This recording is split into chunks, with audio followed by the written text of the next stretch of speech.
Olá, eu sou Delzi Laureano e este é mais um programa Palavra Ética aqui na TV Comunitária de Belo Horizonte. Nós estamos em dezembro, lá fora está chovendo horrores e nós estamos aqui nessa nossa caminhada na educação para direitos humanos, trazendo no nosso programa semanal mais notícias de pessoas que estão fazendo a diferença, estão trabalhando na educação para direitos humanos, para a formação de uma sociedade consciente da necessidade de nós avançarmos aí na consolidação da democracia no nosso país. E hoje no nosso estúdio nós temos uma pessoa que é histórica neste movimento e não poderíamos deixar de trazê-la aqui, mais uma celebração da Declaração Universal dos Direitos Humanos, né, 10 de dezembro, então temos que aproveitar essa data. Seja bem-vinda, Egídia. A Egídia, nossa, que nome difícil de falar, é muita vogal junto, né, Egídia? Daqui a pouco a Egídia se apresenta aí para nós. A Egídia, ela é membro do Fórum Mineiro de Direitos Humanos e coordenadora do Comitê Mineiro de Educação para Direitos Humanos. Egídia, bem-vinda. Minha vontade é que a gente estivesse na beirada do fogão aqui, cozinhando. Mineiro gosta, né, de fazer um cafezinho, alguma coisa, bom. Aproveitar esse clima. Eu ia adorar. Mas fala para nós, Egídia, um pouco de você, e gostaria que você hoje no programa falasse não só desse momento histórico de mais de celebração, mas também do que os militantes dos direitos humanos estão fazendo neste momento. É muita história, né, para contar, na verdade. Mas nós estamos num final de ano, onde a gente realiza uma série de eventos em comemoração, né, ao aniversário da Declaração Universal. Eu tenho participado de alguns e sei que os companheiros também estão aí se distribuindo para participar, porque as entidades fazem um esforço de realizar sempre um seminário, um ato que deixe marcada essa data como uma conquista da sociedade, da civilização moderna, né? Então é um momento importante para nós, é um momento em que a gente faz um balanço, a gente planeja o ano que vem, mas também a gente reforça aquilo que nos une, aquilo que nos move, aquilo que nos mobiliza para estar nos movimentos sociais, na causa dos direitos humanos. Egídia, são muitos anos, né, de luta e de educação por direitos humanos. Você começou quando nessa história aí dos direitos humanos? Eu comecei junto com o curso de Direito, que foi em 1986, quando eu comecei o curso de Direito. Você é professora, é bacharel em Direito, mas hoje você atua profissionalmente dentro desses comitês, dentro desses fóruns? Na verdade, não profissionalmente. Eu sou voluntária nessas duas organizações, que são o Fórum Mineiro de Direitos Humanos e o Comitê Mineiro de Educação e Direitos Humanos. Eu estou na coordenação dessas duas organizações, desde o começo também, mas é uma da realidade desses movimentos também a não institucionalização. Então, nós não temos profissionais, né, liberados para estarem atuando. Esse é um ponto de fragilidade, porque, né, isso tem repercussão na forma de recursos, na forma de organização, de estruturação do trabalho, mas ao mesmo tempo tem uma riqueza que é de acolher as pessoas sem muita formalidade, todos são bem-vindos e se somam a essa causa por convicção íntima, né? Sim, e não ter que ficar atrelado a uma instituição que poderia direcionar e até inibir, né, algumas ações. Tem um preço, né? Essa não institucionalização tem um preço, mas tem também esse aspecto importante da autonomia que a gente valoriza muito. Esse é um desafio, né, de qualquer entidade que quer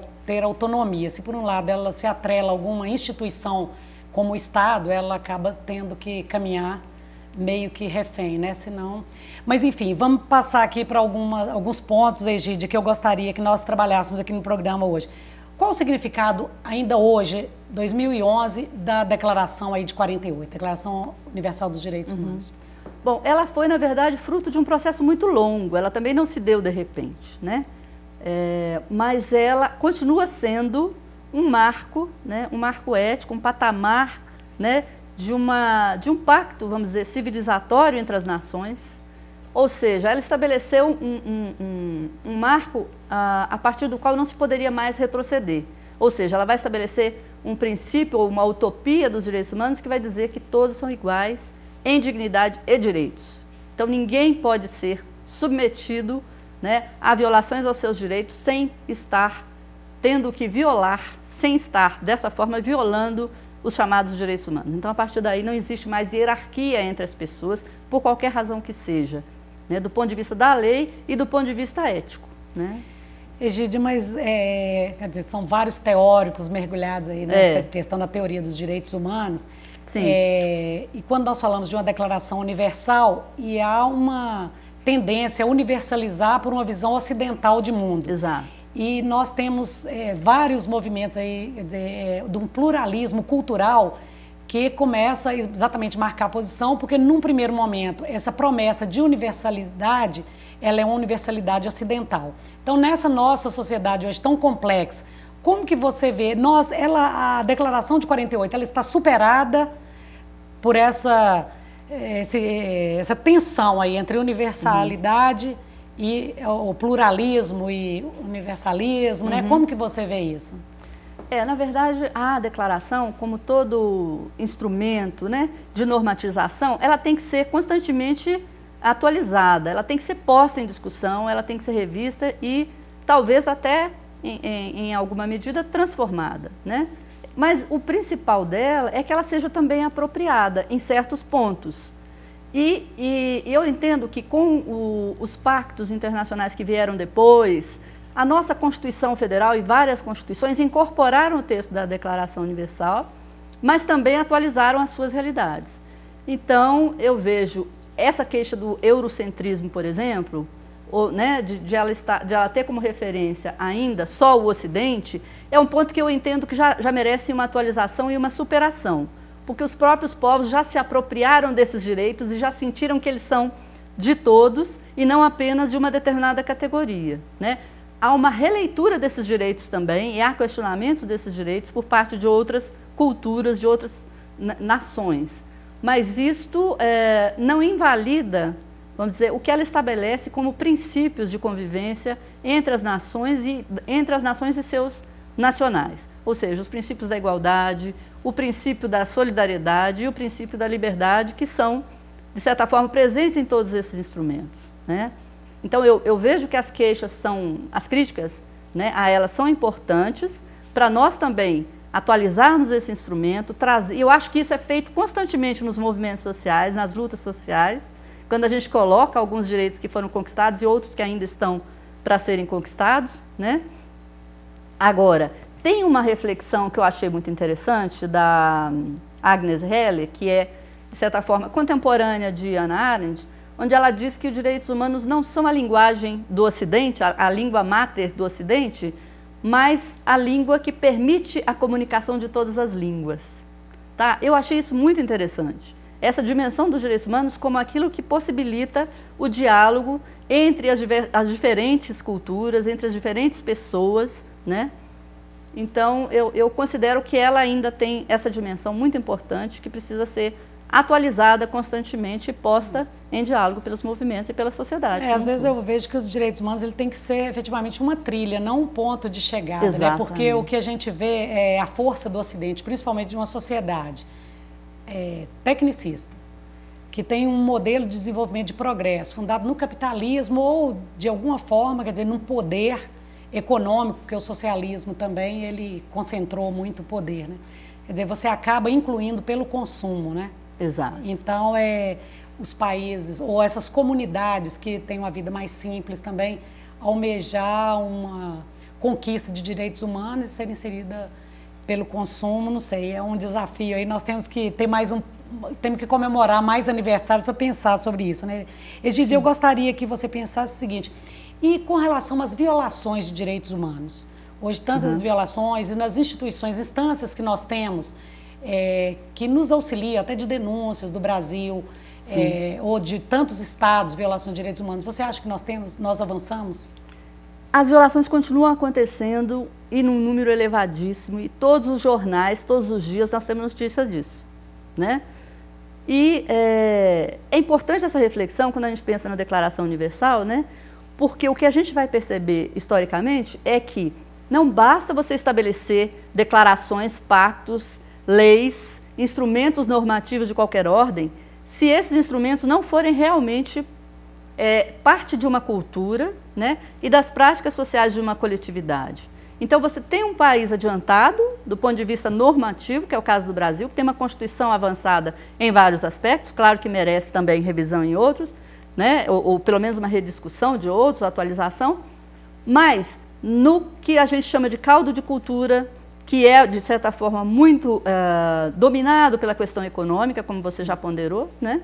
Então, o econômico passa acima do político e acima do direito, né? Por conta desse modo de organização econômica. Então, nós temos isso que atravessa essa construção normativa, né? E aí você fica diante daquele impasse. Por que nós temos? De que vale termos uma declaração tão bonita, e a gente ouve muito isso em palestra que a gente faz, temos uma declaração tão bonita, uma Constituição tão bonita, se na prática as violações continuam acontecendo, as pessoas continuam sendo exploradas, escravizadas, humilhadas, violentadas, né?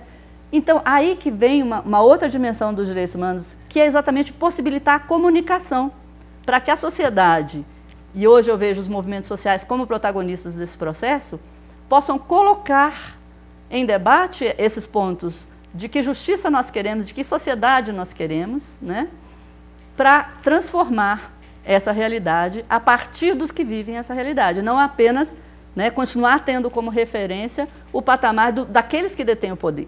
Né, o poder econômico, principalmente, e também o poder político. Eu acho que neste aspecto, Egídia, que é importante a gente pensar o seguinte, como que direitos humanos e democracia, eles caminham de mão dada, né? Porque sem um espaço democrático, nós não caminhamos em direitos humanos. Você fala aí dos movimentos sociais. Isso. É impossível, eu imagino aqui também, como uma pessoa instigada sempre está estudando isso. Impossível nós avançarmos na conquista de direitos humanos ou consolidação, efetivação de pactos internacionais, tudo, se nós não tivermos um espaço democrático, né, no nosso país. Verdade. E qual o espaço hoje que você acha primordial para os movimentos sociais atuarem neste aspecto? Olha, os movimentos sociais têm trabalhado na perspectiva de redes, né? O que é o Fórum Mineiro de Direitos Humanos nesse contexto? É exatamente a união de entidades, a reunião de entidades que vivem lá os seus problemas, as suas questões, e no caso nosso, nós temos problemas econômicos e sociais muito graves, né? Vamos falar aqui de Minas Gerais, vamos falar de Belo Horizonte, a questão da moradia, a questão do trabalho e renda. Território, né? De um modo geral. Tanto a questão da sobrevivência com dignidade, né? Isso tudo está posto como um ponto de partida de qualquer patamar de vida, né? Então, nós temos essa realidade de violência e de violação de direitos no sentido de que isso é negado a uma grande parcela da população, né? E, por sua vez, nós temos que caminhar no sentido de estabelecer os movimentos, estabelecer uma nova relação com esse Estado que seria o promotor de direitos. Né? E que relação seria essa? Primeiro, reconhecer que o Estado ele pode ser um ente fundamental no sentido da formulação, de oferecer à população, de assegurar as políticas públicas que permitem uma vida mínima, com dignidade, com um mínimo patamar de dignidade, mas que ele não é o único. Né? Que existe essa chamada esfera pública que está alargada hoje, né? Que nós, com muito esforço e com muita luta, lutamos para alargar cada vez mais, ou seja, os movimentos sociais entram nessa esfera pública para dizer a esse Estado, né, que sociedade nós queremos e como nós queremos que ele cumpra com as suas obrigações, que são os nossos direitos. Eu acho que o desafio é exatamente o Estado, ele ser, como o professor Boaventura tem colocado, né, mais uma construção social, né? Isso. Não é o Estado cedendo espaço para a sociedade, mas a sociedade efetivamente reconhecendo no Estado algo que faz parte dela mesma. Egídio, o papo tá bom, mas nós vamos fazer um pequeno intervalo e no segundo bloco nós vamos voltar aqui falando então dos programas, quais são as tarefas do fórum e do comitê, que são tão importantes que sejam colocadas aí, informadas para todos os que acreditam numa sociedade melhor, construída por nós mesmos. Pequeno intervalo e voltamos já já.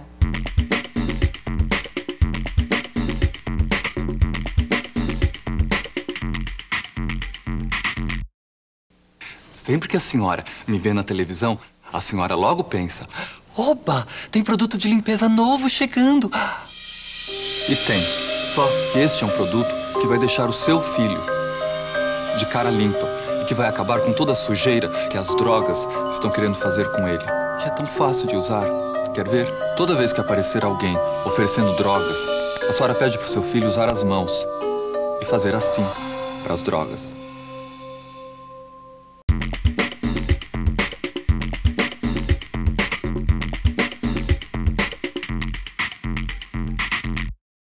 Nós estamos então voltando no segundo bloco do programa Palavra Ética, no qual nós estamos entrevistando, conversando aqui com a Egídia. A Egídia é histórica militante de direitos humanos, já nos falou aí hoje de dezembro, mais uma celebração da declaração, que tem que sempre ser renovada, né, Egídia? Não adianta a gente querer congelar a Declaração Universal dos Direitos Humanos no tempo, porque a sociedade está mudando o tempo inteiro, as necessidades, e nós vamos descobrindo outras formas de reivindicar o nosso direito e afirmar a nossa identidade, etc. Eu queria só lembrar que esse programa, além da TV comunitária, na TV a cabo, ele pode ser assistido também pela internet, tvcbh.com.br, e também depois ele pode ser revisto ou ser acessado no blog Palavra Ética, blogspot.com. Vamos voltar para a Egídia, que Egídia, nesse segundo bloco, vamos falar então sobre a atuação do Comitê Mineiro e do Fórum Mineiro de Direitos Humanos. Tá joia. O Fórum, ele começou com essa proposta de ser uma rede mesmo de entidades de direitos humanos. Então, ele começou a agregar diversos movimentos, diversas organizações, que vivem também as suas fragilidades, né? E o Fórum começou a ser esse espaço para onde convergiam as demandas, as queixas, as denúncias, e foi sentindo, de certa forma, uma impotência em certos momentos de poder mudar essa realidade. Sim. Ou seja, não basta ficar só na denúncia, né? Nós temos que ter uma dimensão preventiva na promoção de direitos e na promoção de uma nova cultura para fazer cessar as violações. Senão você vai ficar sempre atuando de bombeiro, que é aquilo que a gente sempre está avaliando, né? Então, nós chegamos dentro do fórum à constatação de que um trabalho de educação em direitos humanos era fundamental, né, para mudar essa realidade. Nós estamos contribuindo aqui no programa. Sim, com certeza. Vocês são uns parceiros fantásticos, vocês fazem isso. Que bom, e o espaço aqui é da comunidade. É, né? Muito bom. Então, criamos o Comitê Mineiro de Educação em Direitos Humanos, né, que foi reunir entidades e que reúne entidades tanto do governo quanto da sociedade civil, né? E isso está dentro até de um acordo do Brasil para a educação em direitos humanos. Pois é, existe o Plano Nacional de Educação em Direitos Humanos, né, que propõe a criação de comitês estaduais para pensarem, a partir dessas diretrizes gerais e dos princípios gerais que o Plano Nacional estabelece, pensar a educação em direitos humanos dentro de cada região, né, com a realidade local. Então, começamos a nos organizar e o COMED, que é o nome que nós demos, né, Comitê Mineiro de Educação em Direitos Humanos, ele tem mostrado uma grande vitalidade, porque ele continua funcionando. Uma vez por mês nós nos reunimos, aos poucos fomos tendo maior clareza do foco que nós deveríamos tomar, sempre tendo em vista que uma das nossas missões seria elaborar o Plano Estadual de Educação em Direitos Humanos. Mas também outras ações são necessárias. Por exemplo, realizar um diagnóstico das ações de educação em direitos humanos que são realizadas no nosso estado. Um estado com mais de 800 municípios. Você veja o tamanho desse desafio, ainda mais não tendo uma estrutura, como nós falamos. Não temos uma sede, não temos recursos, não temos institucionalização, né, que nos permita buscar recursos, né, para isso. Então, o grande desafio desse comitê é realizar isso sem ter. Mas acontece que as entidades que vieram para o COMED levaram, né, pessoas de maior qualidade, do maior envolvimento, e isso está acontecendo. Está acontecendo. Que bom. Né? Então, realizamos recentemente um seminário, agora no início de dezembro, para tentar trazer companheiros do interior para pensarem também, né, trazerem as suas preocupações e trazer um pouco também do que já realizam de educação em direitos humanos no Estado. E é uma pena que com a falta de pernas e de recursos nós conseguimos trazer pouca gente. O núcleo que hoje a gente pode dizer que está funcionando no interior é o de Uberlândia, que tem profissionais muito envolvidos. A Márcia, a Janete e o Franklin estiveram no nosso encontro e trouxeram assim, já uma produção que eles estão realizando de discussões com os professores e tudo mais. Então, mas tem muito para acontecer dentro do COMED, que é exatamente isso. Criarmos núcleos, talvez nas cidades polo, né, para que esses projetos possam, para que a gente possa construir uma linguagem comum, né? Agora, para que isso? Nós precisamos pensar que formar uma nova cultura, né, como você estava falando, educação em direitos humanos é educação para a democracia.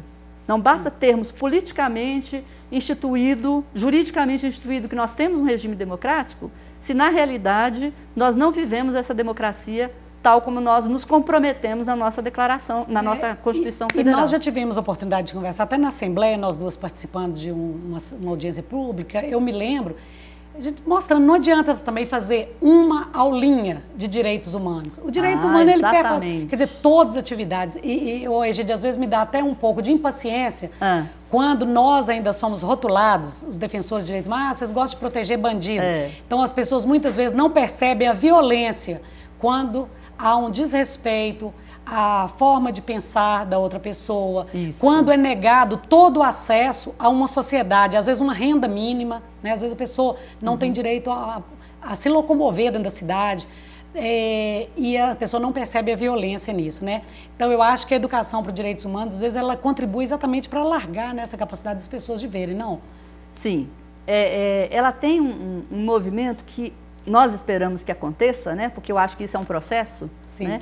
Onde as pessoas passam a se sentir sujeitas de direito. É isso que é importante a gente alcançar. Porque existe um grande número de pessoas, na nossa sociedade em particular, que não tem acesso nem a essa informação, né? De que ela é sujeito de direitos, que ela é titular de direitos. Então, você fala em direitos humanos, para elas é muito vago, né? O Alex eu estive numa mesa na Coordenadoria de Direitos Humanos essa semana, e um morador de rua estava dizendo isso. É muito difícil você dizer para um morador de rua, uma pessoa em situação de rua, que ela tem direitos. Isso para ela é muito vago. Falar em direitos humanos para ela é muito vago, né? Uma pessoa que está vivendo a situação de sofrimento mental, como se diz, como é que você vai convencer esse sujeito, trazê-lo para a dimensão dos direitos, dele se sentir também sujeito de direitos? Isso é um processo que leva um tempo, mas que requer também da nossa parte todo um cuidado, toda uma construção, né, junto com eles, sabe? Eu acho que é importante também, no aspecto dos direitos sociais, você que é constitucionalista, né, como a visão dos direitos sociais, que é muito importante, porque muitas vezes a gente vê o outro quase que numa atitude de compaixão, mas nós temos que pensar como sociedade, quer dizer, se tem uma pessoa que não está bem na nossa sociedade, a sociedade como um todo, ela está mal. Exatamente. Não é? Então, essa dimensão do direito social, que quando nós trabalhamos com educação para direitos humanos, você vê, gente, enquanto tiver uma pessoa que não tem uma casa digna para ir após o trabalho e descansar, a nossa sociedade está mal. Não é porque ele está egoísta, porque são invasores. Olha, nossa sociedade é que está ruim. Se tem alguém que não está bem, né? Exato. Então, eu acho que essa educação para direitos humanos, ela é fundamental e está espalhando aí, felizmente, né, gente? O Plano Nacional, ele se divide em 5 eixos, né? Que são o ensino básico, né? Que reúne o fundamental e o ensino médio, o ensino superior, o ensino não formal, a educação dos profissionais do Sistema de Segurança e Justiça e educação em mídia. Quer dizer, elegeu-se, né, esse conjunto de focos para se entender o quê? Precisamos espalhar essa cultura nova de direitos, né, e de respeito ao outro em todos os espaços onde se produz um saber, onde se está pensando a realidade, onde se está propondo um novo modo de ser e de estar. E a gente percebe, dentro do Comédia, a gente discute muito isso, existem hoje várias ações de formação de servidores, por exemplo. Nós temos diversas dificuldades na questão das violações, porque dizem respeito à cultura desse servidor. Às vezes é um vigilante que trata uma pessoa em situação de vulnerabilidade como não sujeito de direitos, né? E vai lá e agride, e ofende, e humilha, e às vezes pratica coisas até mais graves, né? Por não reconhecer aquele outro como um sujeito de direitos ou como um igual, né? Então, o trabalho da educação em direitos humanos pretende entrar em todos esses espaços. E também é importante a gente refletir que a educação em direitos humanos se faz no dia a dia, no aqui, no agora, dentro da nossa casa, na nossa família, né? Na sala de aula, na rua, na sua comunidade, é uma coisa do cotidiano, né? E a nossa sociedade, ela tem uns paradoxos que são muito estranhos, né? Você vê, no noticiário, outro dia eu estava vendo uma manchete nesses jornais que tem aí em todo lugar, né?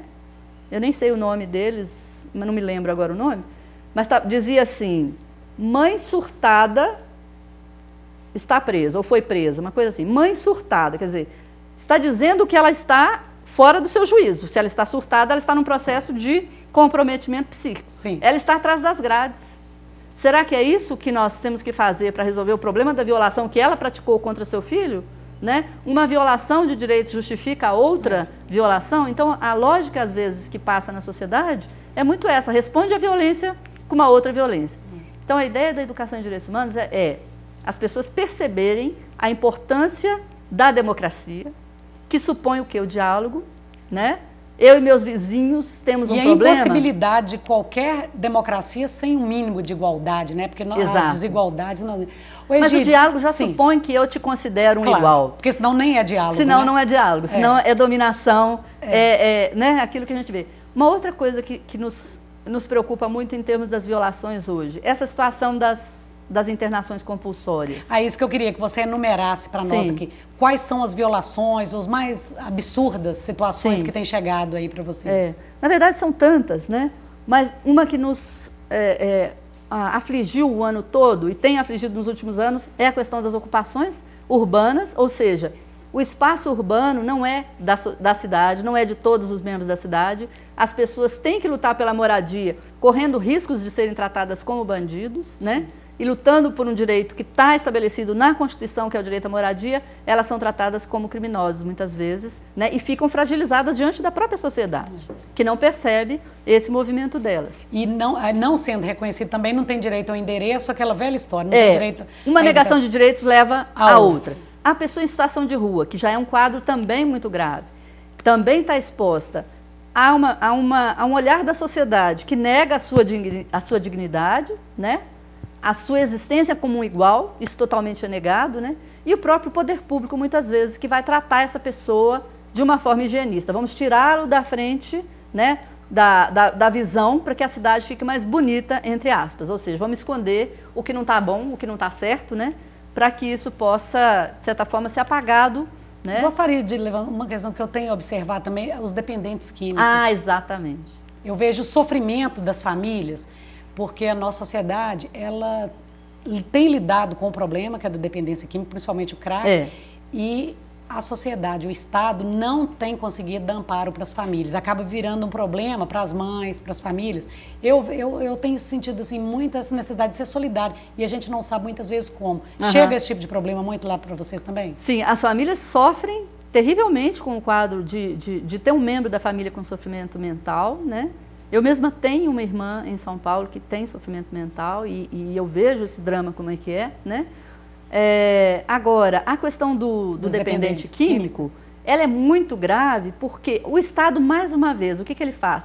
Ao invés de ir buscar caminhos para chegar até esse sujeito, ele se impõe sobre ele, estabelece o que deve ser feito em relação a ele, ou seja, nega que ele seja um sujeito e trata como um objeto de medidas, como faz com criança e adolescente, como já fez no passado, e hoje tem todo um movimento para combater isso, faz em relação ao dependente químico, já fez em relação aos portadores de hanseníase, né? Aos hansênicos, enfim, a sociedade sempre agiu em relação àqueles que são, né, diferentes, entre aspas, né?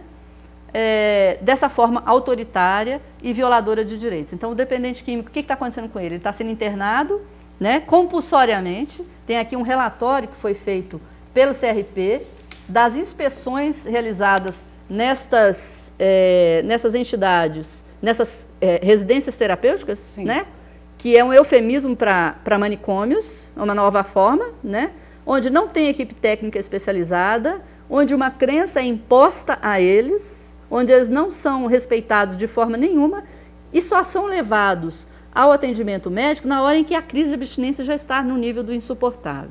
Tudo isso está sendo vivido dentro das instituições de internação que supostamente deveria resolver o problema da dependência química. Quando já existem políticas previstas no próprio SUAS, né, que são os CAPS-AD, que são os consultórios de rua, que já têm mostrado a importância de se realizar esse trabalho junto deles, né, e o Fórum de Saúde Mental, que realiza essa discussão, que mobiliza psicólogos e profissionais da psiquiatria também, do serviço social, para mudar essa realidade. Mas você tem toda uma mídia dizendo aí, tem que tirar esse sujeito da rua, e tudo passa a ser assim. São muitas situações graves. Egídia, olha, nós estamos no final do ano, temos que, né, encerrar e já apresentar no início do ano os trabalhos, você já fica convocada a vir aqui na TV Comunitária Palavra Ética para nos falar, quer dizer, são todos esses problemas, mas muito obrigado por essas notícias que você traz aqui. Temos notícia boa, mas temos tarefas importantes para o ano que vem. Quero agradecer, então, a sua presença, a nossa equipe e principalmente aos nossos telespectadores por mais essa oportunidade de estar levando as nossas informações, essas nossas incomodações para vocês. Até o próximo programa.